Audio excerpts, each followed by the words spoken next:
You're not broken, Sophia. You're just scared, and that's okay. The cowboy's whisper cut through 3 years of pain like a blade through silk. Sophia stood there in the starlit field, her chest heaving, tears streaming down her face, staring at this stranger who'd just spoken the words that shattered every lie Grant had ever told her. Cade's calloused hand touched her cheek, gentle, despite the roughness, and something inside her ignited. Not the desperate, anxious fire of trying to be enough for someone who'd never see her worth. Something different. Something that felt like coming home after a lifetime of being lost. "How can you say that?" she choked out. "You don't even know me." His gray eyes held hers steady and sure. "I know enough." Before we continue, I'd like to invite you to subscribe to our channel and stay with this story until the very end. Please comment the city you're watching from so I can see how far our stories have traveled. Now let's return to Sophia's journey. 3 days later, Sophia was gone. She didn't tell anyone where she was going. Not her mother, who would have launched into a lecture about resilience and moving forward. Not her sister, who would have offered wine and platitudes. Not her best friend, who would have suggested revenge or therapy or both. She just packed 2 suitcases, left a note on her apartment counter that said, "Taking time away," and drove. The radio stations changed as Denver faded in her rearview mirror. Pop became country, became static, became gospel, became country again. She didn't have a destination. She just drove west, then north, following highways that got smaller and quieter until they were barely roads at all. By sunset of the second day, her car sputtered into a town that looked like it had been sketched onto the landscape with a piece of charcoal. Willow Creek. Population 847, according to a sun-faded sign. She pulled into the gravel lot of something called the Copper Inn. The building looked older than her grandmother would have been. Paint peeled from the window frames. A hand-painted sign hung crooked above the door. Inside, a woman in her 60s looked up from a crossword puzzle. "Help you." "I need a room," Sophia said. "Just for tonight." The woman studied her with eyes that had seen plenty of runaways and heartbreaks. "We've got 7 rooms. 6 are empty. Take your pick. The quietest one." "They're all quiet, honey. This isn't Denver." The woman pushed a registration card across the counter. "I'm May. I run this place. You running from something or toward something? Does it matter?" "Not particularly, but folks who come here usually pick one or the other. Makes it easier to know how long they'll stay." Sophia signed the card without answering. Her hand shook slightly. She hoped May didn't notice. "Room 4, top of the stairs, end of the hall. Breakfast is at 7 if you want it. There's a diner 2 blocks down if you don't." May handed over a key attached to a wooden tag. "Fair warning, this town doesn't have much. People come here when they're done with much." Sophia took the key. Perfect. She climbed the stairs, found room 4, and locked herself inside. The room was small. A bed with a quilt that had seen better decades. A dresser with a mirror that made everything look slightly green. A window that overlooked a street where nothing moved. She sat on the bed and finally let herself cry. It wasn't the dramatic movie scene crying she'd imagined. It was quiet. Exhausting. The kind of crying that comes from realizing you'd built a future in your head with someone who'd never been building it with you. Grant had been clear, clean, surgical in his rejection. She wasn't what he needed. She didn't fit. End of story. But what gutted her wasn't the rejection itself. It was realizing she'd spent 8 months making herself smaller, quieter, more convenient, trying to become what he wanted. And it still hadn't been enough. She fell asleep with her shoes on and woke to sunlight that felt different than Denver sunlight. Thinner. More honest. Downstairs, May was frying eggs. "Sleep?" "Some." "Eat?" "I should." May slid a plate across the counter. Eggs toast something that might have been ham. "Coffee's fresh. Town wakes up slow, but it wakes up decent." Sophia sat at the counter, grateful that May didn't ask questions. The eggs were better than they had any right to be. "I saw your car," May said, refilling coffee cups. "Nice vehicle for someone who looks like she drove through a tornado." I left in a hurry. Figured. You planning to stay in a hurry or slow down? I don't know yet. Well, while you're deciding, I could use help around here. My regular girl quit last week. Moved to Cheyenne with some trucker she met online. Can you clean rooms and answer a phone? Sophia looked at May. You're offering me a job. I'm offering you something to do while you figure out what you're doing. Pays not much. Room comes with it if you want. Keeps you from burning through whatever money you brought. It wasn't a plan, but it was something other than driving aimlessly or going back to Denver. Okay, Sophia said. Okay. May nodded like this was the most reasonable thing in the world. Start tomorrow. Today go walk around, meet the town. It's small enough you can see all of it in an hour. Sophia did walk. May wasn't wrong. An hour covered everything. The diner May had mentioned. A general store that sold everything from hammers to Halloween candy. A church with a steeple that leaned slightly left. A post office the size of a garden shed. A saloon that had been converted into something calling itself the Watering Hole. Though Sophia suspected it was still mostly a saloon. She walked past houses with porches where people sat and watched the day happen. Past a school that was closed for summer. Past fields that stretched out until they touched the sky. And that's when she saw him. He was working on a fence line about 50 yards from the road. Tall, broad-shouldered, wearing a hat that shaded his face. His movements were efficient, practiced. Hammer strikes that rang out in the quiet. Sophia stopped walking. She didn't mean to. Something about the way he worked, focused, solitary, completely absorbed, made her pause. He looked up. Their eyes met across the distance, just for a moment.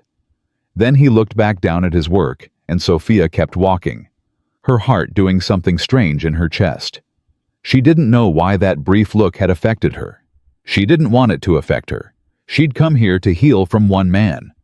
The last thing she needed was to notice another. But that night, lying in room 4, she kept seeing his face, the shadow of his hat, the set of his shoulders. The way he'd looked at her, not curious, not interested, just aware. She told herself it meant nothing. She started work the next morning. May showed her the routine. Strip the beds, wash the sheets, vacuum the floors, dust the surfaces, restock the bathrooms. Simple work, mindless work, exactly what Sophia needed. Around noon, she was cleaning room 7 when she heard the front door open downstairs. May's voice drifted up. Afternoon, Cade. May. The voice was low-weathered. Got that part you ordered. Bless you. Been waiting on that for 2 weeks. What do I owe you? Nothing. Jim at the hardware store said it's covered. Well, that's kind of him. You want coffee? Just made a fresh pot. I'm good. Need to get back. Sophia moved to the doorway, listening without meaning to eavesdrop. You eat today? May asked. I'll eat later. That's what you said yesterday. I'm making stew tonight. Come by around 6. May. 6 o'clock, Cade Walker. Don't make me come find you. A pause. Then, yes, ma'am.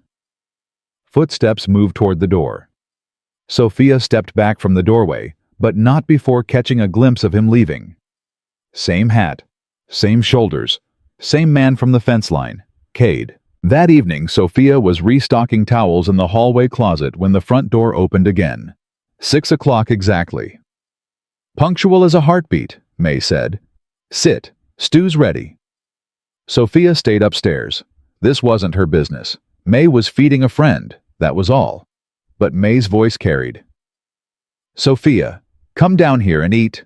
There was no polite way to refuse. Sophia descended the stairs, very aware that she was still in her work clothes. Her hair pulled back in a messy knot, her hands probably smelling like cleaning solution.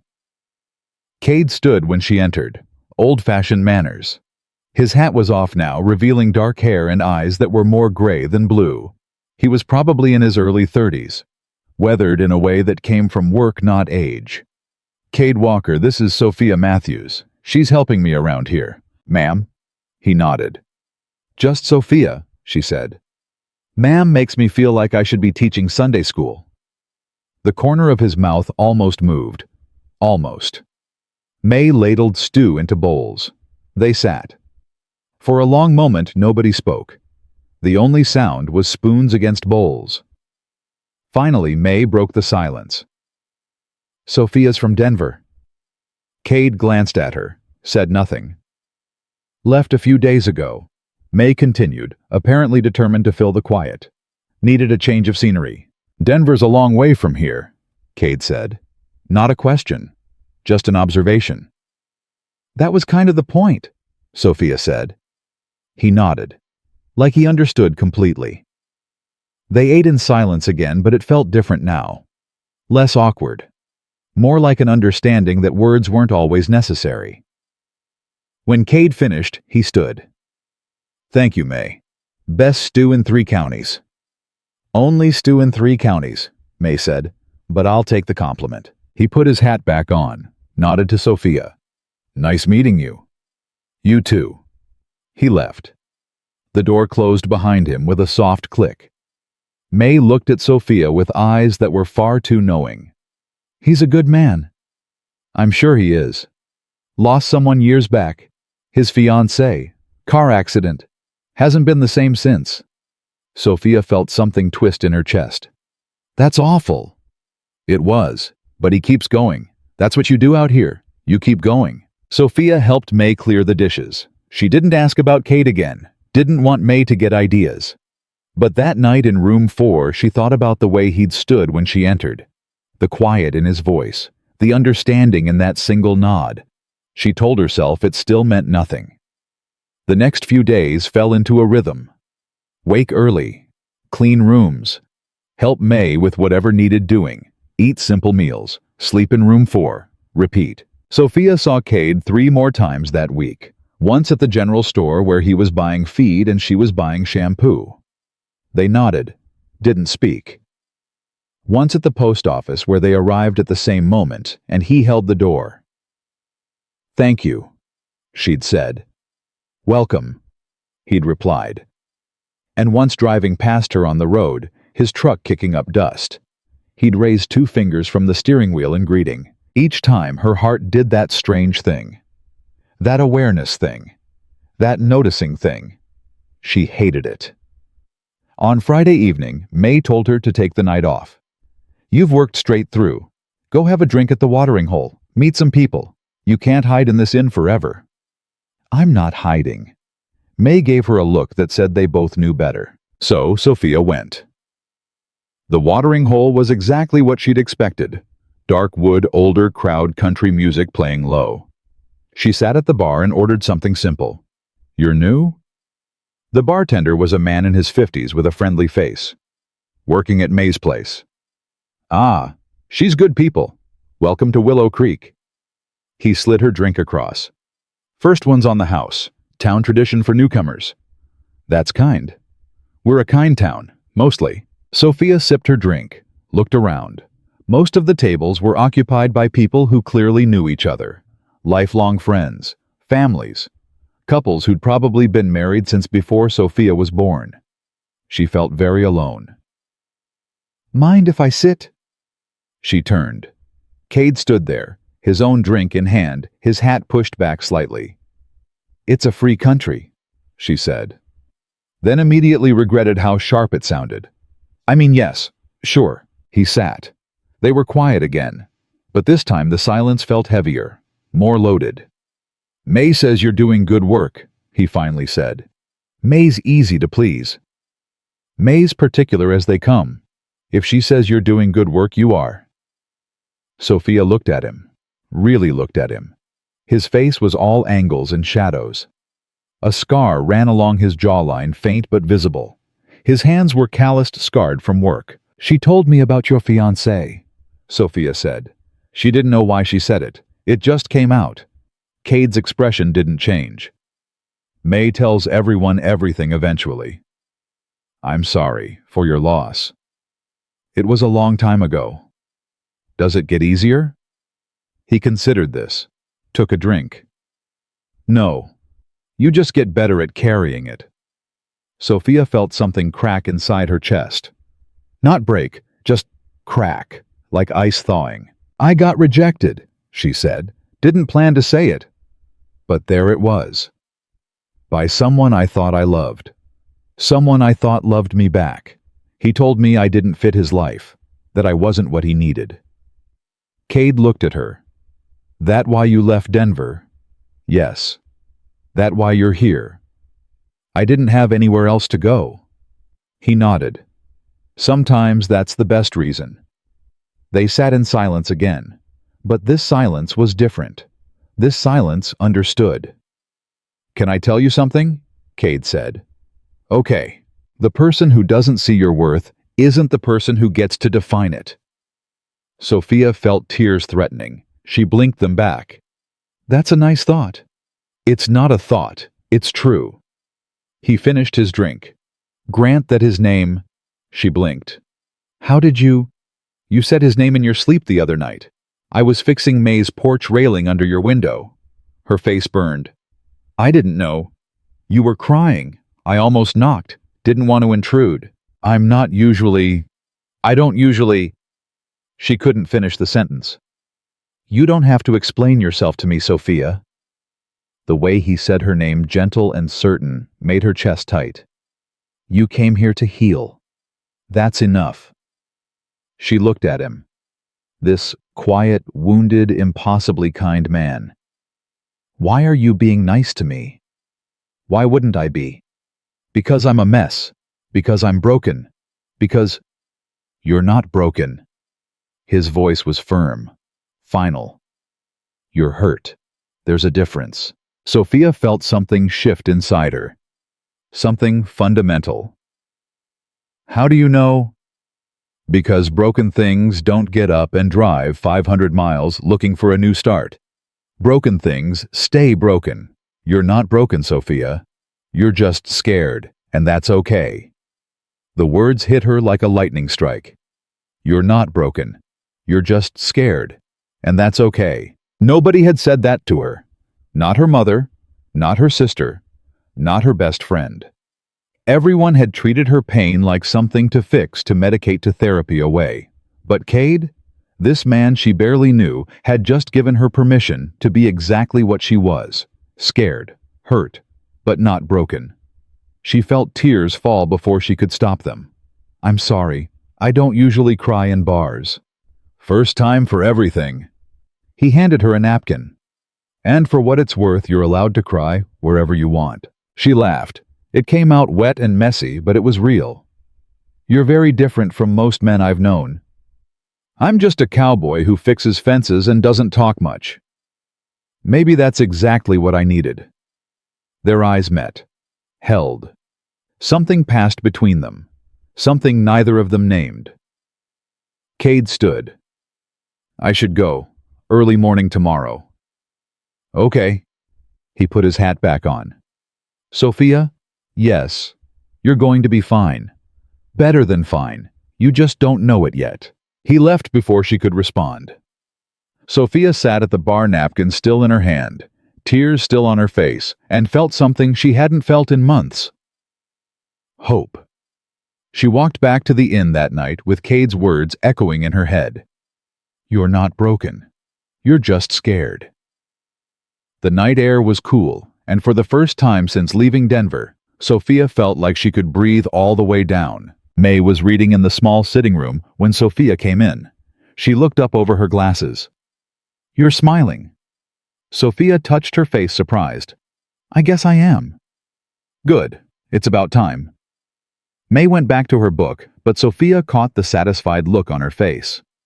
That night, sleep came easier. No dreams of Grant. No replaying the rejection. Just quiet darkness and something that felt almost like peace. The next morning started like any other.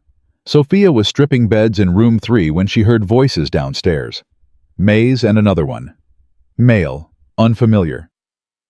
She's here working, May was saying, and she's not interested in whatever you're selling. I'm not selling anything, I just want to talk to her. Sophia's hands stopped moving. That voice. She knew that voice. She walked to the top of the stairs and looked down. Grant stood in the lobby, still wearing his expensive suit, looking completely out of place in this small-town inn.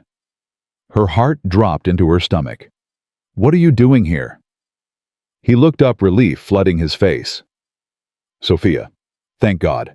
I've been looking for you for 3 days. How did you find me? Your credit card. You used it at a gas station outside town. He took a step toward the stairs. We need to talk. No, we don't. She stayed where she was, her fingers gripping the railing. May positioned herself between Grant and the stairs. The lady said no. Grant barely glanced at her.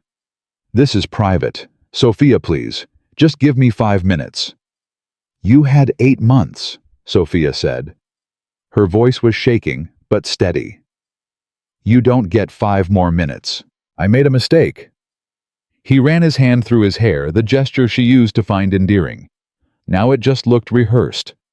Caroline and I, it didn't work out. I realized what I had with you, what I threw away. Sophia felt something cold settle in her chest. You realized, or Caroline realized, you weren't what she needed. His face tightened. That's not fair. Fair. The word came out sharp. You told me I didn't fit your life. In front of a restaurant full of people. You want to talk about fair? I was wrong. I see that now. He took another step. May didn't move. Come back to Denver. We can start over. I'll do better this time. No.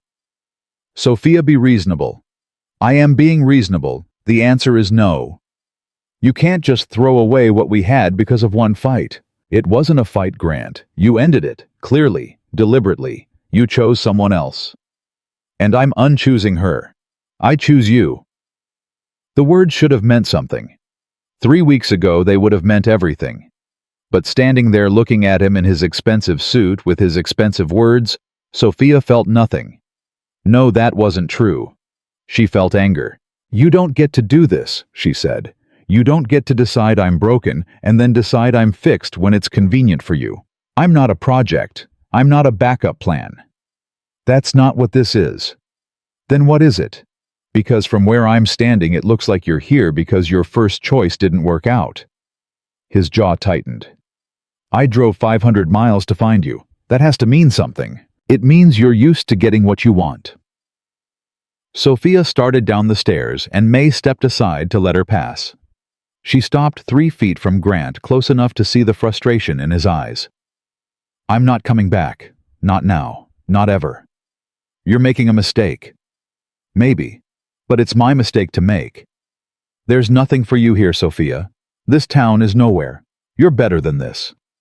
Am I? Because you spent 8 months making me feel like I wasn't better than anything? He reached for her hand. She pulled back. Don't touch me. Sophia. The door opened behind him. Cade walked in, stopping short when he saw the scene. Grant turned. Who the hell are you? I could ask you the same thing. Cade's voice was calm, but his eyes were hard. I'm her boyfriend. Ex-boyfriend, Sophia corrected. We're working through some things. Grant said, his tone dismissive. Cade looked at Sophia. You okay? That simple question, that basic concern, it steadied her. I'm fine, she said. He's just leaving. Like hell I am. Grant's veneer cracked. I'm not leaving until you listen to reason. She doesn't want you here, Cade said, still calm, still steady. Time to go. Grant laughed. It was ugly. And who are you to tell me anything? Let me guess you're the rebound, the small-town cowboy who thinks he's her hero. I'm the person asking you to leave. Sophia. Grant ignored Cade completely. Tell him. Tell him we had something real. We had something, Sophia said. Past tense. It's over. Because of him. Because of you. She felt tears threatening but pushed them back. Because you made me feel small and wrong and not enough. Because I spent months trying to be whoever you wanted me to be. Because I'm done. Grant's face hardened. You're going to regret this. Maybe. But I'll regret it on my terms. He stood there another moment, clearly waiting for her to change her mind. When she didn't, he shook his head. You know what, fine. Stay in this nowhere town with these nobody people. See where it gets you. He pushed past Cade and walked out. The door slammed behind him. Sophia stood perfectly still, her whole body shaking. May spoke first. That man is a piece of work. That's putting it kindly, Cade said. Sophia laughed. It came out broken and wet. I need air. She walked out the back door before anyone could stop her, found herself in the small yard behind the inn, her hands pressed against her knees, trying to breathe. She heard the door open behind her. Knew without looking it was Cade. He'll come back, she said. Maybe. He doesn't take no for an answer. Then he'll get no again. She straightened, turned to face him. Why are you here? Came to fix May's water heater. Timing's coincidental. Convenient coincidence. He almost smiled. Those happen sometimes. They stood in the yard, the morning sun warm on her shoulders. Sophia felt wrung out, exhausted, but also strangely clear. Thank you, she said, for being there. You didn't need me. You handled it. I felt like I needed backup. You had May. She was about 2 seconds from throwing him out herself. Sophia smiled despite everything. She's protective. She likes you. Doesn't happen often. She likes you too. I've known her 20 years. I'm grandfathered in. They fell quiet.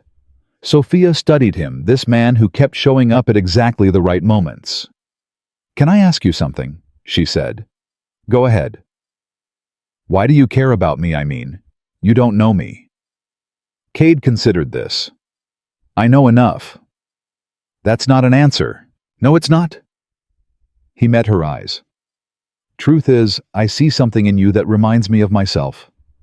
After Emma died, I was lost, angry, couldn't figure out who I was supposed to be without her.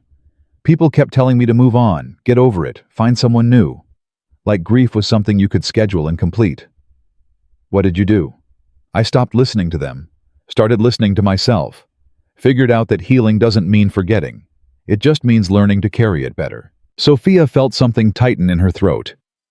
How long did it take? Still taking. Probably always will be. He adjusted his hat. But it gets lighter. Year by year, day by day. You learn to breathe around it. Grant told me I was making a mistake, staying here. Are you? I don't know. Maybe. Or maybe you're making the first real choice you've made in a long time. She looked at him. You think I made the right call? Telling him to leave. I think you're the only one who can answer that. That's a very diplomatic answer. I'm a very diplomatic person. This time he did smile just a little. Sophia laughed. Liar. Okay, you want the truth. I think anyone who makes you feel small doesn't deserve you. I think you drove 500 miles to get away from him for a reason. And I think showing up here trying to take you back because his backup plan failed says everything you need to know about his character. Tell me how you really feel. You asked. She smiled. Then the smile faded. What if he's right, though? What if there's nothing for me here? What if I'm just running away? Are you? I don't know. I thought I was running away. But now it feels more like I'm running toward something. I just don't know what yet. Cade was quiet for a moment. Then, you want to know what I think you're running toward? What? Yourself. The version of yourself you were before you started trying to fit into someone else's life. The words hit her square in the chest. She felt tears spring up hot and sudden. Hey. His voice gentled. You okay? No. Yes. I don't know. She wiped her eyes. Why do you keep saying exactly what I need to hear? Practice. I spend a lot of time alone. Get good at talking to myself. She laughed through her tears. You're strange. I've been called worse. They stood there, the space between them charged with something neither of them was ready to name. I should get back to work, Sophia said, and I should fix that water heater. But neither of them moved. Cade. Yeah. I'm glad you were here today. Me too. He went inside. Sophia stayed in the yard another moment, letting the sun warm her face, letting herself feel everything she'd just been through. Grant had come. Grant had left, and she'd sent him away. The thought should have scared her. Instead, it felt like freedom, Over the next week, Sophia settled deeper into Willow Creek.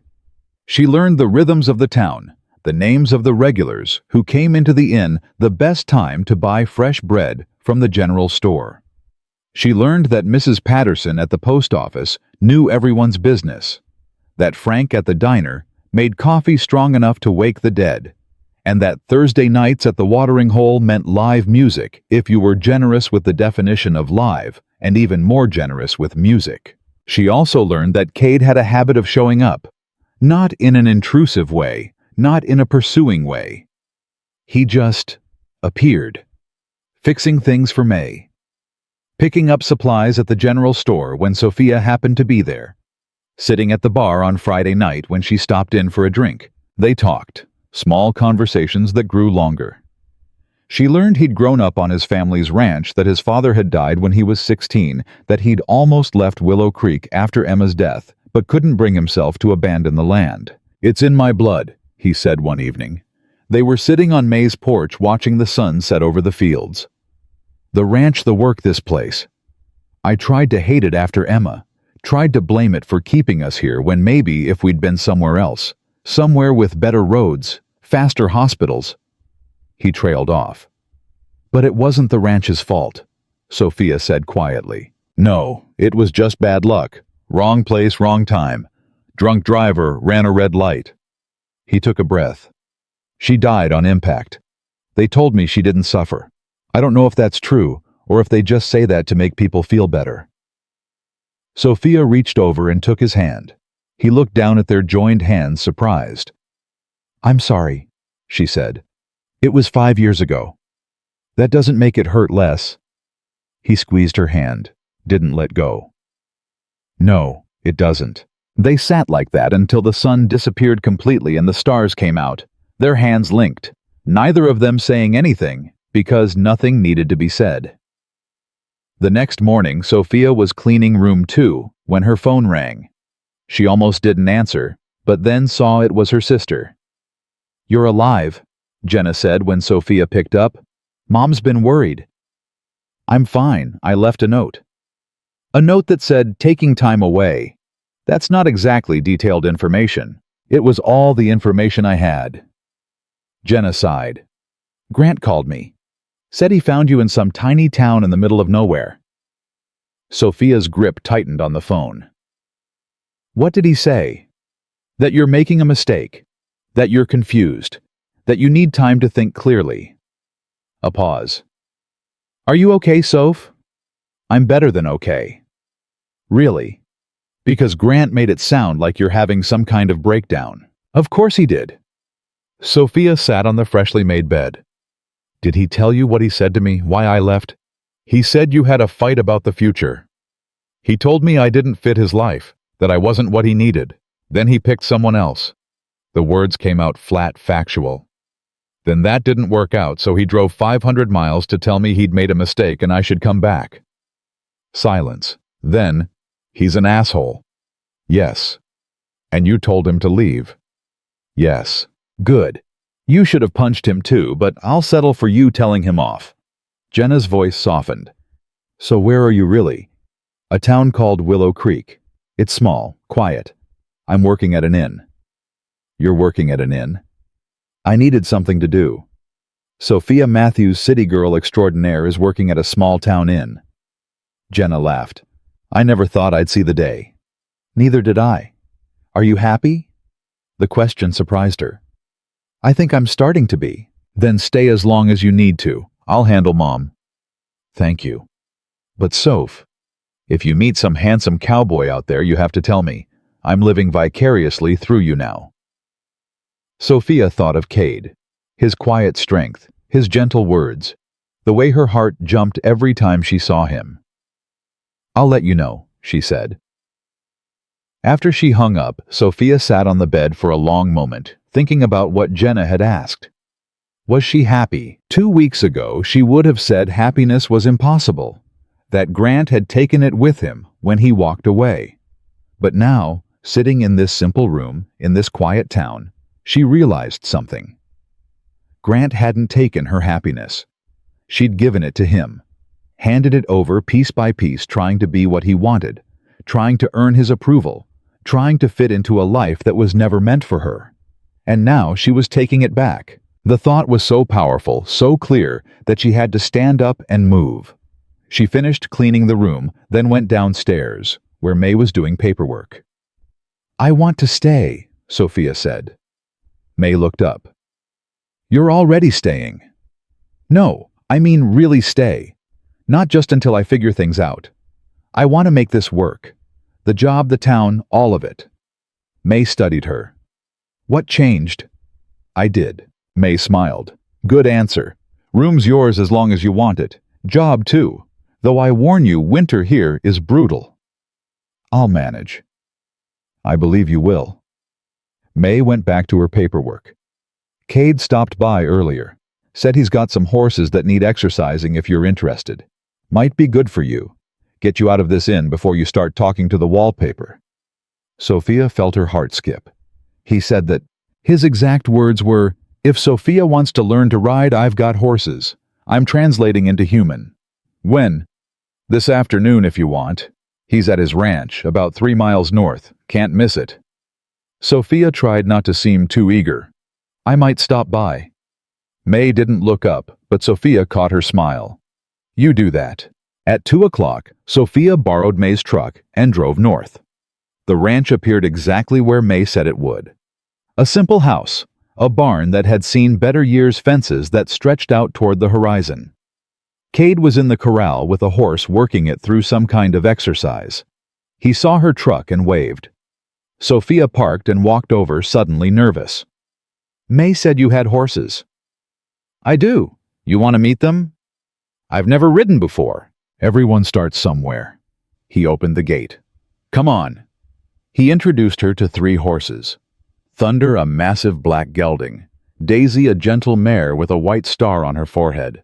And Scout, a younger horse still learning. "We'll start you on Daisy," Cade said. "She's patient. Won't mind if you make mistakes." He taught her how to approach the horse, how to read her body language, how to saddle and bridle her. His hands were gentle, his voice calm. Sophia found herself watching him more than the horse. "You're staring," he said without looking at her. She flushed. "I'm paying attention." "Uh-huh." But he was smiling. He helped her mount, and suddenly she was sitting on a horse, the ground much farther away than she'd expected. "Relax," Cade said. "She can feel your tension." "That's easy for you to say. You're not the one on the horse." "I've been on plenty of horses, fallen off plenty too." "That's not reassuring." He laughed. Actually laughed. The sound was so unexpected, so genuine, that Sophia forgot to be nervous. "Okay," she said. "What now?" He walked her through the basics. How to hold the reins, how to signal with her legs, how to turn and stop. Daisy was patient, just like he'd promised. After an hour, Sophia was sweating but grinning. "That was amazing." "You're a natural." "Liar." "You stayed on. That's more than most people do their first time." He helped her dismount, and she stumbled slightly. His hands caught her waist, steadying her. They stood there, his hands on her waist, her hands on his shoulders, barely 6 inches between them. "Thank you," she said softly. "For what?" "For this. For being patient. For—" She trailed off, not sure how to finish. "For being here," he said. It wasn't a question. "Yes." His hands didn't move. Neither did hers. "Sophia," he said. "Yes." "I need to tell you something." Her heart hammered. "Okay." But before he could speak, her phone rang in her pocket. Loud, insistent. They stepped apart. Sophia pulled out her phone. Grant's name flashed on the screen. "Don't answer it," Cade said. She looked at him, then at the phone, then back at him. She declined the call. "Good choice," he said. "What were you going to tell me?" He hesitated. Whatever moment they'd had was gone, broken by the interruption. "Just that you did good today. With Daisy." It wasn't what he'd been about to say. They both knew it. But Sophia didn't push. "Thank you." She drove back to the inn as the sun started to set, her body sore from riding, her heart full of something she couldn't quite name.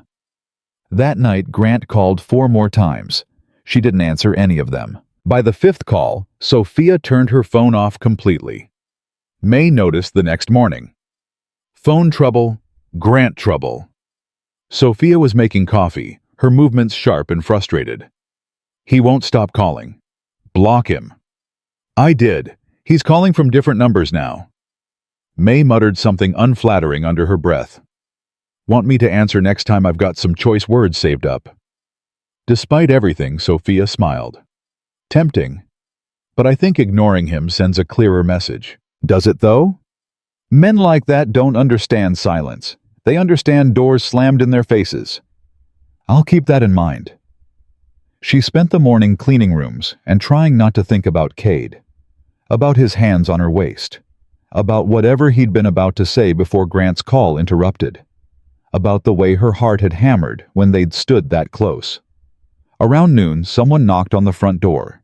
Sophia was upstairs and heard May answer. She's not interested in talking to you. Sophia's stomach dropped. She went to the top of the stairs. But it wasn't Grant. It was a woman, maybe 40, wearing jeans and a faded t-shirt. She held a casserole dish. I'm not here to cause trouble, the woman said. I'm Caroline. The name hit Sophia like cold water. Caroline. Grant's Caroline. The woman he'd chosen instead. Sophia came down the stairs slowly. What do you want? Caroline looked uncomfortable. To apologize and to warn you. May crossed her arms. This ought to be good. Can we talk? Caroline asked Sophia. Just for a minute.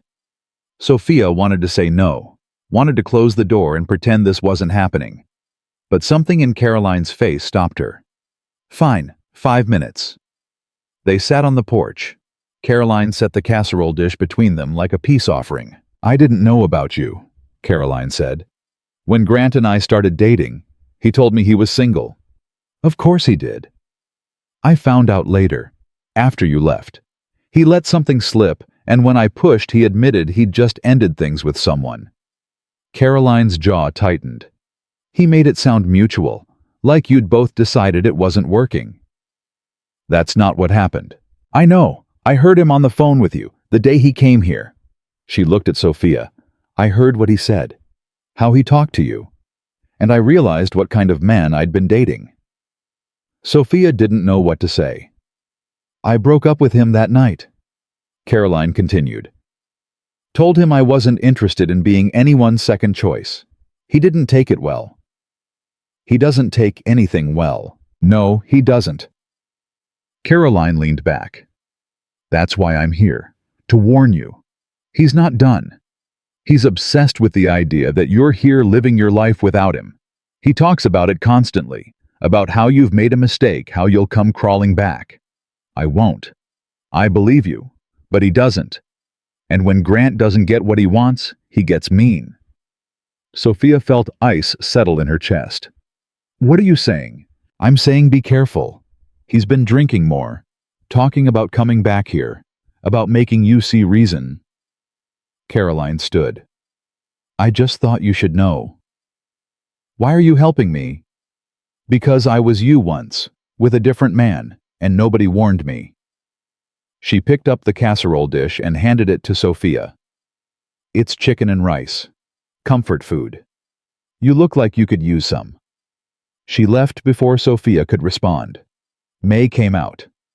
Well, that was unexpected. She seems nice. She's smart. Got out before Grant showed his true colors. May looked at Sophia. You worried. Should I be? Hard to say. Men like Grant are unpredictable. But you're not alone here. You know that, right? Sophia nodded, but her hands were shaking. That afternoon, she walked to Cade's ranch. She needed to move to do something other than sit and wait for Grant to show up again. Cade was in the barn when she arrived. He looked up surprised. Didn't expect you today. Is that okay? It's fine. Good, actually. I could use the company. He wiped his hands on his jeans. You want to ride again? I want to talk. His expression shifted. Okay, let's talk. They sat on hay bales in the barn.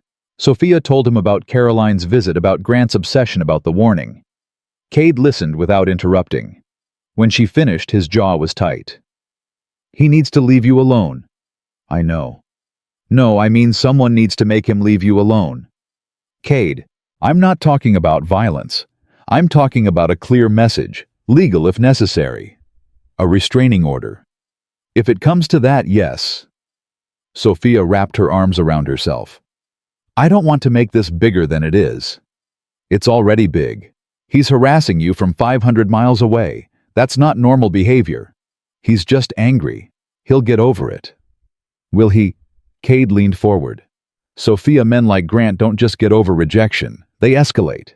You sound like you know from experience. I know what loss can do to people, how it can twist them up inside. And I know the difference between grief and obsession. His voice softened. Emma's death broke me, but it didn't make me cruel. There's a difference. Sophia looked at him, really looked at him, at the strength in his face, the kindness in his eyes. How did you survive it, losing her? Barely. For the first year, I didn't think I would. I stopped eating right, stopped sleeping. The ranch almost fell apart because I couldn't make myself care about anything. What changed? May. She showed up one morning, took one look at me and said, Emma would be ashamed of you. Shocked me right out of my grief spiral. That sounds like May. She was right, though. Emma would have hated seeing me give up on everything we'd built together. So I started working again. Started living again. Not because I wanted to, but because she would have wanted me to. Do you still miss her? Every day. But it's different now. It's not the kind of missing that breaks you. It's the kind that reminds you that you loved someone worth missing. Sophia felt tears building. I don't know if I ever loved Grant like that. Then maybe that's your answer, about whether he's worth this much of your energy. The simplicity of it hit her. She'd spent weeks analyzing her feelings for Grant, wondering if she'd made a mistake, leaving questioning her own judgment. But Cade was right. If she had to work this hard to figure out if she loved him, then maybe she never really did. I think I love the idea of him, she said slowly. The idea of having someone, of not being alone. But the actual person, I'm not sure I even knew him. That's honest. Is it pathetic? It's human. They sat in the quiet of the barn. Sophia could hear horses moving in their stalls, could smell hay and leather, and something indefinably Cade. Can I ask you something? She said. Always. What were you going to tell me yesterday before Grant called? Cade was quiet for a long moment. I was going to tell you that I haven't felt this way about anyone since Emma died. And that scares the hell out of me. Sophia's breath caught. What way? Interested, invested. Like I want to know everything about you. Like your happiness matters to me. He met her eyes. Like I'm falling for you, and I don't know how to stop it. Her heart was hammering so hard she could hear it. Cade, I know it's too soon. I know you're still healing from Grant. I know I'm probably the last thing you need right now. He stood up, started pacing. But I can't keep pretending I don't feel it. Every time I see you, every time we talk, it gets stronger. And I don't know what to do with that. Sophia stood too. What if I feel it too? He stopped pacing. Turned to face her. Do you? I think so. I don't know. Everything's so confused right now. Grant, this town, you. She pressed her hands to her face. I came here to figure myself out, not to fall for someone else. I know. But I can't stop thinking about you either. About the way you look at me. The way you say my name. The way everything feels easier when you're around. Sophia. He said her name like a prayer. I'm scared, she whispered. I'm scared of getting hurt again. Of making another mistake. Of trusting the wrong person. I would never hurt you. You can't promise that. No, but I can promise I'd try my damnedest not to. They stood there 3 feet apart, the space between them charged with everything they weren't saying. Then Sophia closed the distance. She kissed him, soft at first, tentative. Cade froze for half a second, then his arms came around her, and he kissed her back, like he'd been waiting his whole life for this moment. When they finally broke apart, they were both breathing hard. "That was—" Sophia started. "Yeah," Cade finished. "I don't know what I'm doing." "Me neither. But I don't want to stop." "Good, because neither do I." He kissed her again, deeper this time. Sophia felt something inside her chest crack open, something that had been locked tight since Grant's rejection. It wasn't love, not yet, but it was possibility. Hope. The belief that maybe, just maybe, she could trust again. They spent the rest of the afternoon together. Cade taught her more about the horses, told her stories about growing up on the ranch, showed her the land he'd worked his whole life to maintain. Sophia found herself laughing more than she had in months, relaxing in a way she'd forgotten was possible. As the sun started to set, Cade drove her back to the inn. "Tomorrow?" he asked. "Tomorrow?" she agreed.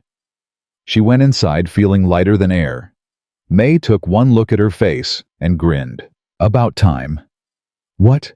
You and Cade? About time?" Sophia felt her face heat. We're just figuring things out." "Uh-huh, that's what they all say." May went back to her book, still smiling. Sophia went upstairs to her room, changed into pajamas, and was about to turn off her phone when she saw she had 17 missed calls, all from different numbers. Her stomach clenched. She listened to the voicemails. The first few were Grant, his voice calm and reasonable.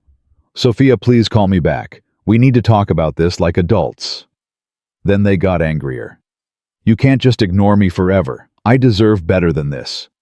By the 10th one, he was yelling, "You think you're better than me now? You think that Cowboy gives a damn about you? He's just using you, Sophia, just like everyone else will." The last one was quiet again. Too quiet. "I'm coming back there. We're going to settle this face to face, whether you like it or not." Sophia's hands shook as she lowered the phone. She went downstairs. May was locking up for the night. "Grant's coming back," Sophia said. May's expression hardened. "When?" "I don't know. Soon, based on his messages." "Then we prepare. I'll call Sheriff Morrison in the morning. He'll want to know there might be trouble." "May, I don't want to cause problems."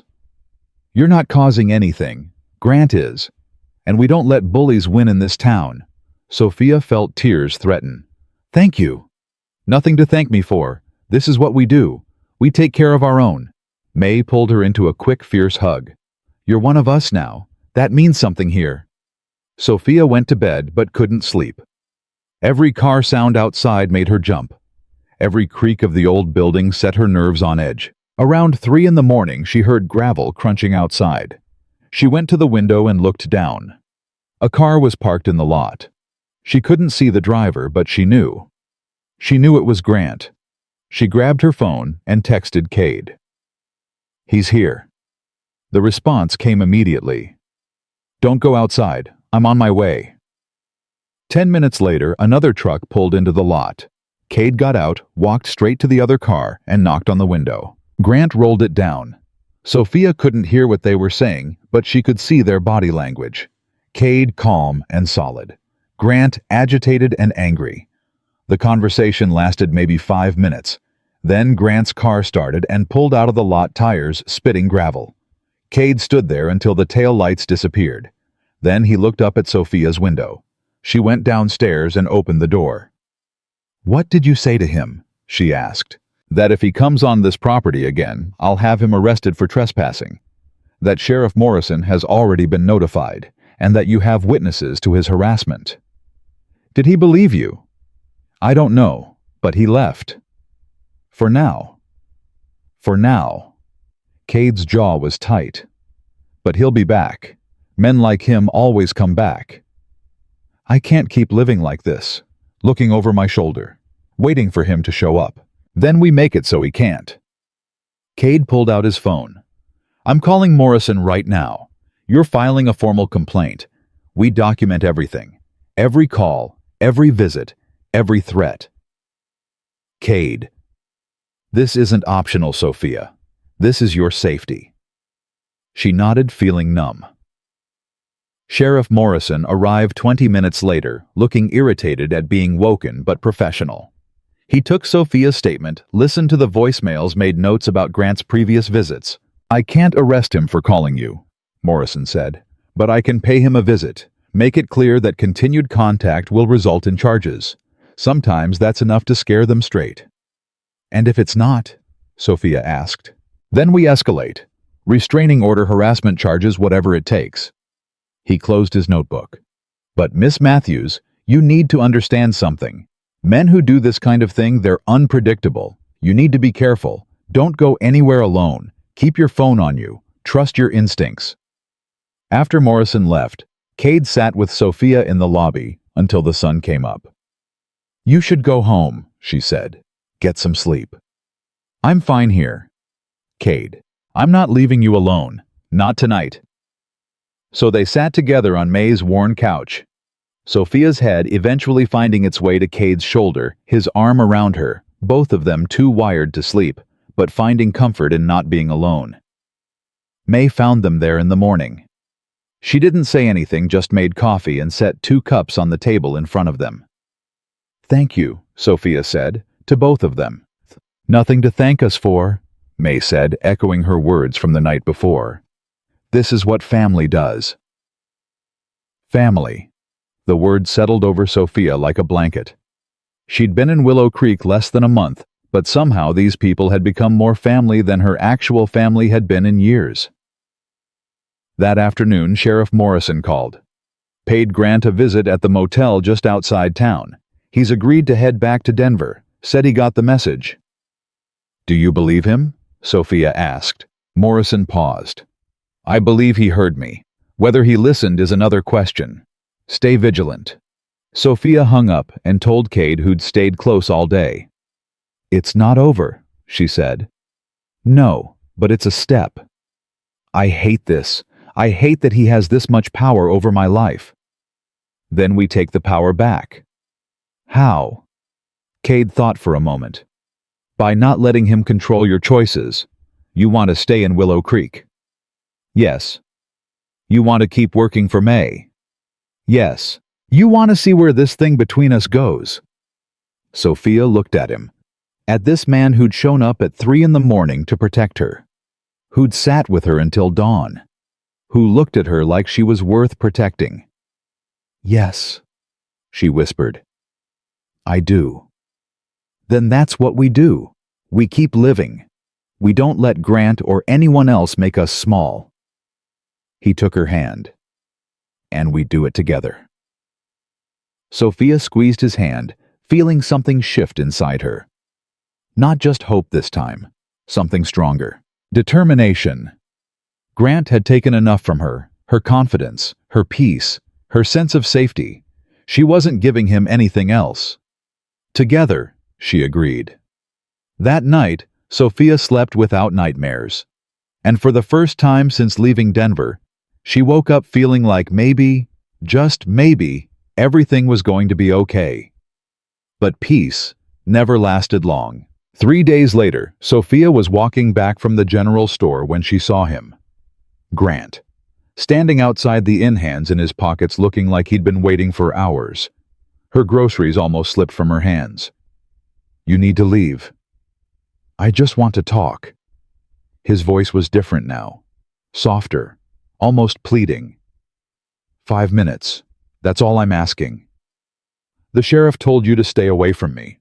"The sheriff suggested I go home. I did. And then I realized I couldn't leave things the way we left them." He took a step forward. She took a step back. "Sophia, please. I know I messed up. I know I hurt you. But doesn't our history mean anything?" "Our history is exactly why I don't want to talk to you. I loved you." "No, Grant. You love the idea of me fitting into your life. There's a difference." His face hardened. "Is this about him, the cowboy? This is about me, about choosing myself for once." "That's a nice speech, very empowering." His tone turned bitter. "But let's be honest, you're running away. From me, from Denver, from everything real. and you're using this town and that man as an excuse. I'm not running away. I'm running towards something better. Better? He laughed. It was an ugly sound. You call this better working as a maid in some nowhere town, dating some ranch hand who probably can't even afford to take you to a decent restaurant. Sophia felt anger flash through her. You need to leave.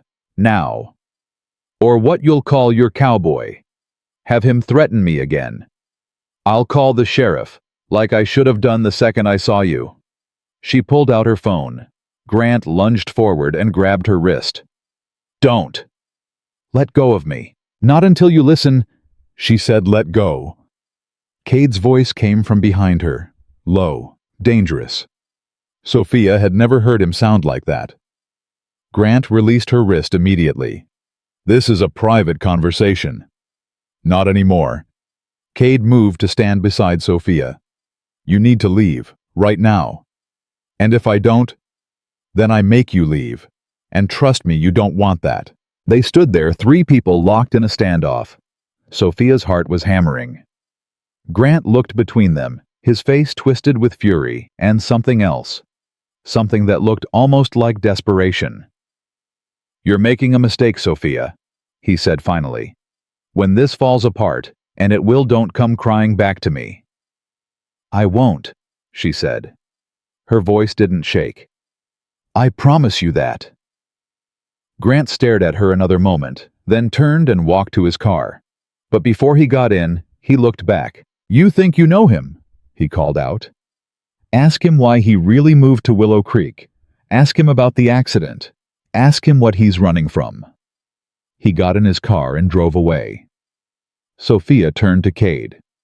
What is he talking about? Cade's face had gone pale.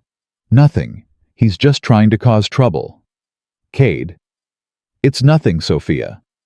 Then why do you look like you've seen a ghost? He was quiet for a long moment. Then, can we go somewhere? Talk. Yes. They drove to his ranch in silence. Sophia's mind was racing. What did Grant mean? What accident? What was Cade running from? Inside his house. Cade poured them both water with shaking hands. They sat at his kitchen table. He still hadn't looked at her.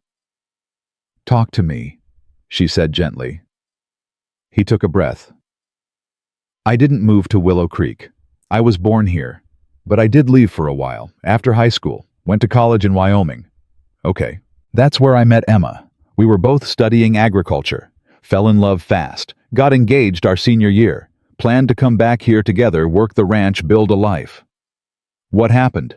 We were driving back after graduation. Had all our stuff packed in the truck. We were so excited.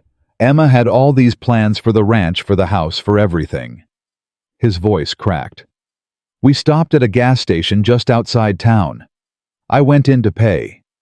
When I came out, Emma was talking to some guy. He was drunk, aggressive, hitting on her. I told him to back off. Sophia's stomach clenched. Cade? He took a swing at me. Missed. I pushed him away. He fell, hit his head on the concrete. Cade's hands were shaking now. Started seizing.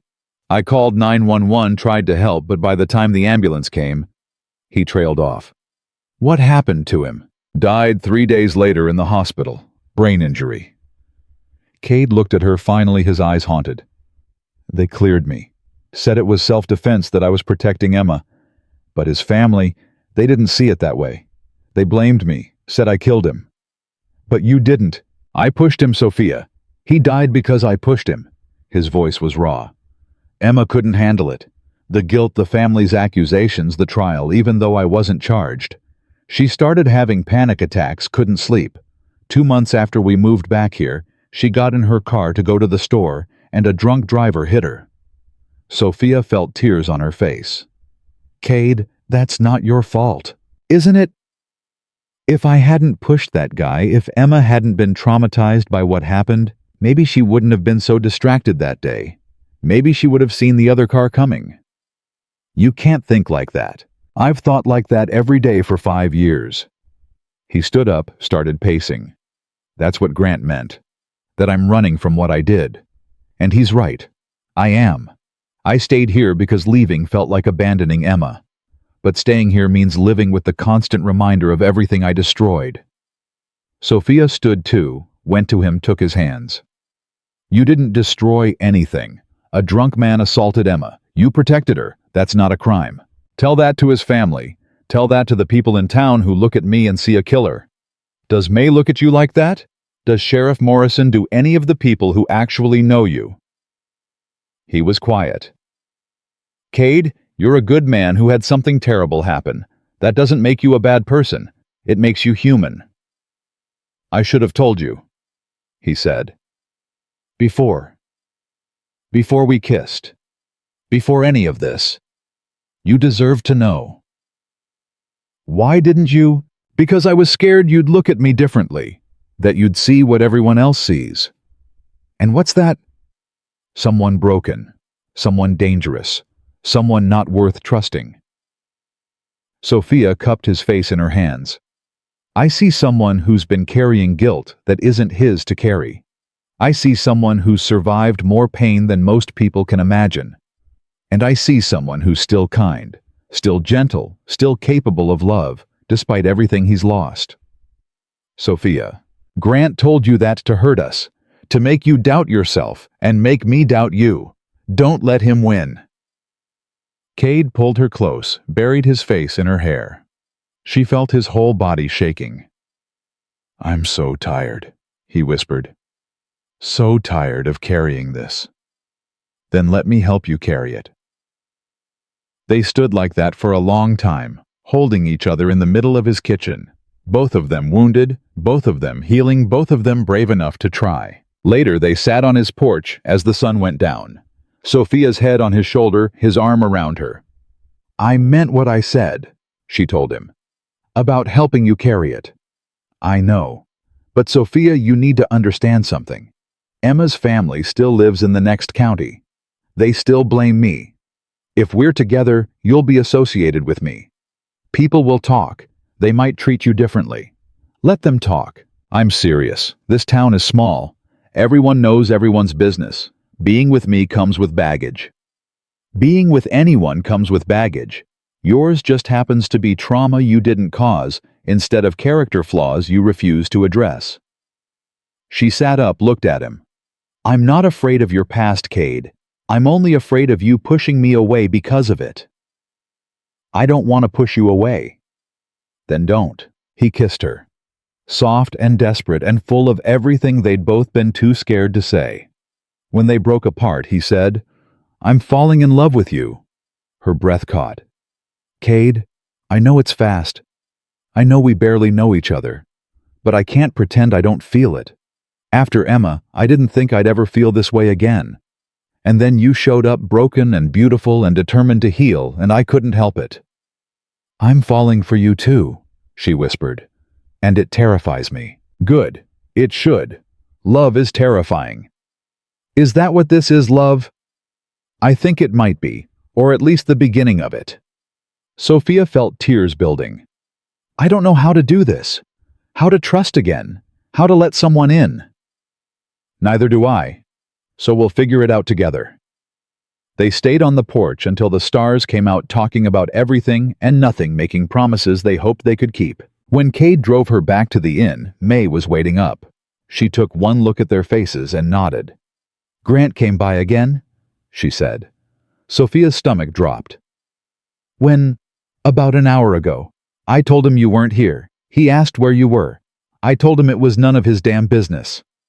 May's expression was fierce. He said he'd wait. I told him if he set foot on my property again, I'd shoot him for trespassing and not lose a minute of sleep over it. May, I meant it too. I've got a shotgun upstairs and I know how to use it. She looked at Cade. Morrison needs to do more than talk to him. I'll call him in the morning, Cade said. We'll file for a restraining order. Good, because that man is escalating. I've seen it before. It never ends well. After Cade left, Sophia lay in bed staring at the ceiling. Her phone buzzed. A text from an unknown number. You can't hide from me forever. Her hands started shaking. She called Cade. He's texting me from different numbers now. Screenshot everything. We'll add it to the file. Cade, I'm scared. I know, but you're not alone. I'm here. May's here. The whole town's here if you need them. What if that's not enough? Then we make it enough. She fell asleep with her phone in her hand, Cade's voice still echoing in her head. The next morning, Sheriff Morrison came by with paperwork. Restraining order, needs your signature. Sophia signed with shaking hands. This means if he comes within 500 feet of you, he can be arrested, Morrison explained. It's active immediately. I'll have deputies serve him today. What if he doesn't care? Then we arrest him. Simple as that. Morrison's face was grim. But Miss Matthews, I need you to take precautions. Don't go anywhere alone. Keep your phone charged. If you see him, call 911 immediately. I will. After Morrison left, Sophia called her sister. I need you to know something, she said when Jenna answered, in case anything happens. Sophia, you're scaring me. Grant won't leave me alone. He's here, in Willow Creek. He's been harassing me. What, Sophia, you need to come home. Get away from him. I'm not running again. I'm done running. Then I'm coming there. Jenna, no. I'm your sister. If some asshole is threatening you, I'm coming. Give me the address. Sophia gave her the address, feeling something loosen in her chest. She wasn't alone. She had Cade, May, and now Jenna. She had people who cared. Jenna arrived 2 days later, driving straight through from Denver. She took one look at Sophia and pulled her into a fierce hug. You look different, Jenna said. Different how? Stronger, clearer. Jenna held her at arm's length, and happier underneath the stress. I am, I think. Good. Now show me this town, and introduce me to the cowboy. They spent the afternoon walking around Willow Creek. Sophia introduced Jenna to May, to the regulars at the diner, to Frank, who made the strong coffee, and finally to Cade. He was working on a fence when they arrived.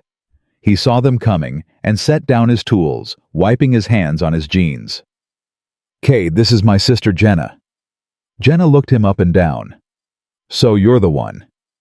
Cade's ears went slightly red. I suppose I am. Good. Because if you hurt my sister, I know where you live. Jenna, Sophia said. But Cade smiled. Fair enough. If I hurt your sister, I'd deserve whatever you did to me. Jenna studied him another moment, then nodded. Okay. I like him. Thank God, Sophia muttered. Can we go now? That night, the three of them plus May had dinner at the inn. Jenna told embarrassing stories about Sophia's childhood. May told equally embarrassing stories about Cade. Sophia and Cade sat side by side, their hands occasionally finding each other under the table. This is nice, Jenna said as they cleared plates. I can see why you stayed. It surprised me too. Are you happy, Soph? Really happy? Sophia thought about it. About the inn, the work, the town. About Cade's quiet strength and May's fierce protection. About feeling like she belonged somewhere for the first time in years. I'm getting there, she said. For the first time in a long time, I actually believe I can be. Then Grant can go to hell. Agreed. But Grant, it turned out, wasn't done. 2 days later, Sophia was closing up the inn when her phone rang. The number was blocked. Against her better judgment, she answered. Hello. I'm not giving up on us. Grant's voice was slurred, drunk. You think you can just replace me with some cowboy who killed someone? Sophia's blood ran cold. How do you... I did some research. Found some interesting articles about a man who died, about Cade Walker who pushed him, about the lawsuit that was dropped. His laugh was ugly. Does he tell you about that when you're in bed together? Does he tell you he's a killer? He defended someone he loved. That's not the same thing. Is that what he told you? Did he tell you the man's widow tried to sue him? That Emma couldn't handle the guilt, that she killed herself? That's not true. She died in a car accident. Did she? Or did she drive into that intersection on purpose? Eyewitnesses said she didn't even try to brake. Sophia felt sick. You're lying. Ask him. Ask him if Emma's death was really an accident. Ask him if he's not responsible for 2 deaths instead of 1. She hung up. Her hands were shaking so hard she dropped the phone. Cade found her 10 minutes later, sitting on the floor, tears streaming down her face. "What happened?" she told him. Everything Grant had said. Watched his face go pale. "Is it true?" she whispered. Did she do it on purpose?" Cade sat down beside her heavily. "I don't know. The police ruled it an accident. But there were questions. She'd been depressed, anxious. Some people thought..." He couldn't finish. "Why didn't you tell me?" "Because I didn't know how. Because it's the question that keeps me up at night. Did I drive her to it? Did my actions that day cause a chain reaction that ended with Emma dead?" His voice broke. "I don't have answers, Sophia. Just guilt." She took his hand. "Grant wants us to doubt each other, to doubt this. He wants to destroy what we're building." "Maybe he's right. Maybe I am too broken for this." "Stop." She turned to face him fully. "You are not broken. You are not responsible for a drunk man assaulting Emma. You are not responsible for another drunk driver hitting her car. And you are not responsible for Grant being unable to accept that I don't want him. But, no, I'm done letting other people's pain dictate my choices. I'm done letting fear win." She cupped his face. "I choose you, Cade Walker. With all your guilt and grief and baggage, I choose us. If you'll have me." He pulled her close, held her like she was the only solid thing in a shifting world. "I choose you too," he whispered into her hair. "God help me, I choose you too." They sat on the floor together, holding each other, both of them damaged, both of them healing, both of them brave enough to choose love anyway. Outside, a car door slammed. Then another. Voices shouted. Sophia and Cade both froze. "Stay here," Cade said, moving toward the door. "No." Sophia stood. "I'm done hiding." They walked out together. Grant was in the parking lot, arguing with Sheriff Morrison. 2 deputies stood nearby, hands near their belts. "You can't do this," Grant was yelling. "I have rights." "You violated a restraining order," Morrison said calmly. "That means you get arrested. Simple math." "I wasn't within 500 feet of her." "You called her, multiple times, from multiple numbers. That counts as contact." Morrison gestured to his deputies. "Gentlemen, this is ridiculous. Sophia, tell them I'm not a threat." Sophia stepped forward. Cade started to stop her, but she shook her head. "You are a threat," she said clearly. "To my peace, to my safety, to my ability to move on with my life. You had your chance, Grant. You threw it away. Now you need to accept that and leave me alone. After everything I did for you. You rejected me, in public, because I wasn't good enough for your image. That's what you did for me." The deputies moved toward Grant. He jerked away. "Don't touch me. I'll leave. I don't need to be arrested." "Too late for that," Morrison said. "You've violated a court order. You're under arrest for harassment and stalking. Turn around." "Sophia, please. Don't let them do this." She looked at him. This man she'd thought she loved. This man who'd made her feel small and wrong and not enough. And she felt nothing. No anger, no pain, no regret. "Goodbye, Grant." They cuffed him, read him his rights, put him in the back of the patrol car.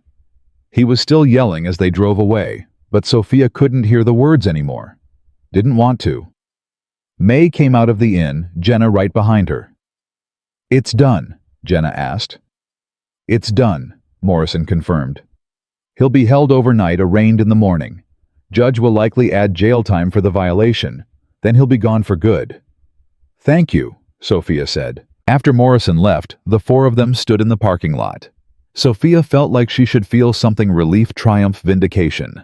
But mostly, she just felt tired. "Come on," May said. "I'm making tea, with whiskey in it."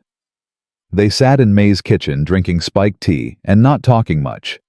Jenna kept looking at Sophia like she was checking for cracks. "I'm okay," Sophia finally said. Are you? I think so. I mean, I'm not jumping for joy, but I'm not falling apart either. I'm just okay. That's more than okay, Cade said quietly. That's healing. Jenna looked between them. So, what happens now? Sophia turned to Cade. I don't know. What does happen now? He took her hand. That depends on what you want. I want to stay here, in Willow Creek. Is that crazy? Not if it's what makes you happy. What about you? What do you want? I want you to be sure about this town, about me, about all of it. He squeezed her hand. Because once you decide to stay, I'm all in. And I need to know you won't wake up one day and regret choosing this life. I won't. How do you know? Because for the first time in years, I feel like I'm choosing something for me. Not for someone else. Not to prove anything, just because it's what I want. Jenna wiped her eyes. Okay, that was beautiful. But also Cade, if you hurt her. You know where I live. Got it. Cade smiled. But I won't. Hurt her, I mean. Good. Because she's been through enough. May stood. All right, enough of this emotional nonsense. Jenna, you're staying in room 6 tonight. Sophia, you should sleep. It's been a hell of a day. But Sophia didn't want to sleep. She wanted to talk to Cade. Really talk. About everything they'd been dancing around for weeks. They walked to his truck, sat in the cab with the windows down, letting the night air cool them. I meant what I said, Sophia told him. About being all in. So did I. But we should probably talk about what that means, practically. You're right. He turned to face her. So let's talk. What do you see when you think about your future here? Honestly, I see working for May. Maybe taking over the inn someday if she wants to retire. I see learning to ride better, helping you with the ranch when you need it. I see becoming part of this town instead of just passing through. And us. What do you see with us? She took a breath. I see taking it slow, getting to know each other without Grant's shadow hanging over us. I see building something real and solid instead of rushing into something we're not ready for. That sounds smart. But I also see falling in love with you. Maybe I already am. And that scares me, but in a good way. The kind of scared that means it matters. Cade reached over, tucked her hair behind her ear. I'm already in love with you. Have been for weeks. But you're right, we should take it slow. Build it right this time. This time, I rushed things with Emma. Got engaged after 6 months because we were young and stupid and thought love was enough. But love isn't enough if you haven't built the foundation underneath it. So we build the foundation. We build the foundation, he agreed. They sat in comfortable silence. Then Sophia asked the question she'd been avoiding. Do you think Emma would be okay with this? With us? Cade was quiet for a long time. I think Emma would want me to be happy. And I think she'd like you. You're strong like she was. Determined. You don't give up easily. I gave up on Grant pretty easily. That wasn't giving up. That was choosing yourself. There's a difference. Cade. Yeah. Thank you. For seeing me. The real me. Not the version I was trying to be for Grant. Thank you for seeing me too. For not running when you found out about my past. She leaned over and kissed him. Soft and slow and full of promise. The next morning, Sophia woke to sunlight and birdsong. She stretched, feeling lighter than she had in months. Grant was gone. The restraining order was in place. The harassment was over. She was free. Jenna was leaving after breakfast. They stood by her car hugging goodbye. Call me, Jenna said. Every week. I need to know you're okay. I will, I promise. And if you need anything money support, someone to yell at Cade if he screws up, I'm a phone call away. I know. Jenna pulled back, studied her sister's face. You look different, you know. Lighter. I feel different. Good. That's what I wanted. Jenna got in her car, then rolled down the window. "Hey, Soph, I'm proud of you, for leaving, for staying, for choosing yourself. Thank you for coming. Always." After Jenna left, Sophia threw herself into work. She cleaned rooms with a new energy, helped May with inventory, even started talking about redecorating the lobby. "You're nesting," May observed one afternoon. "What?" "Making this place yours. Nesting. It's what people do when they're settling in for the long haul." Sophia looked around the lobby. May was right. She'd rearranged the furniture, added some flowers, suggested new paint colors. She was making it home. "Is that okay?" she asked. "It's more than okay. It's exactly what I was hoping for." That evening, Cade picked her up for dinner. Not at the diner or the watering hole. He'd cooked. At his house. "You cook?" she asked as they drove. "I live alone. It was learn to cook or starve." Fair point. His house was small but clean. The kitchen smelled like garlic and herbs. He'd set the table with actual plates and silverware, even lit a candle. "This is fancy," she said. "I wanted to do something nice, after everything." They ate steak and potatoes and green beans he'd grown himself. Talked about his plans for the ranch, her ideas for the inn, the upcoming town festival in the fall. After dinner, they sat on his porch. The sun was setting, painting the sky in shades of orange and pink. "I got a call today," Cade said. "From Emma's sister." Sophia's heart clenched. What did she want? To tell me she's getting married, and to apologize. Apologize for what? For blaming me all these years, for the things her family said after Emma died. She said she'd been in therapy working through her grief and realized they'd made me a scapegoat for something that wasn't my fault. Wow. Yeah. He was quiet for a moment. She said Emma wouldn't want me to be alone forever. That she'd want me to be happy. What did you say? That I was trying. That I'd met someone who made me want to try. Sophia felt tears building. You told her about me. I did. Is that okay? It's more than okay. He pulled her close. They sat like that as the sun disappeared and the stars came out, neither of them needing to fill the silence with words. Over the next few weeks, life settled into a rhythm. Sophia worked at the inn, learned to ride, spent her evenings with Cade. The town accepted her fully, now no longer treating her like a stranger. Mrs. Patterson asked her opinion on flowers for the church. Frank started making her coffee the way she liked it without asking. People waved when they saw her on the street. She called her mother finally. Had the conversation she'd been avoiding. You sound different, her mother said. I am different. This town, this man, you're sure this is what you want? I'm sure. What about your career, your life in Denver? This is my life now, and I'm happy with it. Her mother was silent for a long moment. Then, if you're happy, then I'm happy for you. It wasn't everything Sophia had wanted to hear. But it was enough. One Saturday, 2 months after Grant's arrest, Sophia was helping Cade mend a fence when he said, I want to show you something. They walked to a small hill overlooking his property. At the top was a simple headstone, Emma's grave. I come here sometimes, Cade said, to talk to her, to remember her without all the pain attached. Do you want me to leave you alone? No. I want you here. He took Sophia's hand. Emma, this is Sophia. She's important to me. Really important.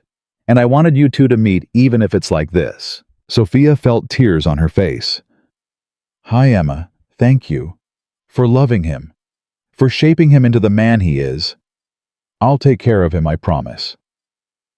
They stood there together, honoring Emma's memory, while also acknowledging what they were building. It felt right. Like closing one chapter and starting another. That night, Cade said the words Sophia had been waiting to hear. I love you, not the idea of you, not the potential of you, just you, exactly as you are right now. I love you too, she whispered, more than I thought possible. We're really doing this. We're really doing this. He kissed her like he'd been waiting his whole life for permission. 3 months later, Sophia officially bought into the inn. May sold her a partnership with plans to transition full ownership when May retired. "You earned this," May said at the signing. "This place needs young blood, someone who cares about it." "I do care about it. It saved my life." "You saved your own life. The inn just gave you a place to do it." 6 months after that, Cade proposed. Not with a grand gesture or expensive ring, just the two of them on his porch watching the sunset and him saying, "I want to spend the rest of my life with you. Will you marry me?" "Yes," she said without hesitation. "Yes." They married in the spring in the small church with the leaning steeple. May stood as Sophia's witness. Jenna flew in to be maid of honor. Most of the town showed up filling the pews with people who'd become family. Sophia wore a simple dress. Cade wore his best jeans and a jacket that actually fit. They said vows they'd written themselves, promising to choose each other every day to build a foundation strong enough to weather any storm, to love each other through grief and joy and everything in between. When they kissed, the church erupted in cheers. At the reception in the town hall, Sophia danced with her new husband, surrounded by people who'd taken her in when she'd had nowhere else to go. She thought about the woman who'd driven into Willow Creek months ago, broken and lost and running from pain. That woman had been scared of everything, of being alone, of not being enough, of never finding love again. But standing here now, married to a man who saw her worth living in a town that felt like home, running a business she loved, Sophia realized something profound. Grant's rejection hadn't broken her. It had freed her. Freed her to find out who she really was without trying to fit into someone else's vision. Freed her to discover that she was stronger than she'd ever imagined. Freed her to choose a life that made her happy instead of a life that looked good on paper. "What are you thinking about?" Cade asked, spinning her in the middle of the dance floor. "How grateful I am. For everything. For you. For this life. For that day, Grant told me I wasn't good enough." Cade raised an eyebrow. "Grateful he rejected you. Grateful it pushed me to find myself. And to find you." "Best rejection either of us ever got then." She laughed. "You could say that." Later, after the dancing and the cake and the well wishes, Cade drove her home. Not to the inn, not to his ranch, to the house they'd bought together halfway between both. A place that was theirs. Inside, he carried her over the threshold, even though she protested that it was old-fashioned and unnecessary. He set her down in the living room they'd furnished together in the home they'd built together and pulled her close. "Mrs. Walker," he said. "That's me?" She still wasn't used to it. Wasn't sure she ever would be. "I have one more thing to tell you." "What's that?" "You're not broken. You never were. You were just waiting to find where you belonged." She kissed him, tasting tears. His or hers, she wasn't sure. Didn't matter. They were in this together now. Two wounded people who'd found each other and chosen healing over hiding. Who'd built something real and solid and true. "And where do I belong?" she asked against his lips. "Here, with me, in this town, in this life, exactly where you are." She pulled back to look at him. This man who'd seen her at her worst and loved her anyway. This man who'd been brave enough to trust again after devastating loss. This man who'd shown her that love didn't have to hurt, didn't have to make you small, didn't have to cost you yourself. "You're right," she said. "I'm exactly where I belong." And standing in their home, in their town, in the life they'd chosen together, Sophia finally understood what it meant to be whole. Not because someone else had fixed her, but because she'd fixed herself. Not because she'd found the perfect love, but because she'd found the courage to love imperfectly and authentically, and without holding back. Grant's whisper had told her she wasn't enough, but Cade's whisper had told her a different truth, that she was more than enough exactly as she was, and that the right person would see that without her having to prove it. Sophia had been rejected, yes. But that rejection had led her here to this moment, to this man, to this life, and she wouldn't trade it for anything in the world. She had found her home, her purpose, and her peace, not by running from pain, but by running toward herself. And in doing so, She had discovered that the greatest love story isn't about finding someone to complete you, but about becoming complete enough to choose someone who honors who you already are.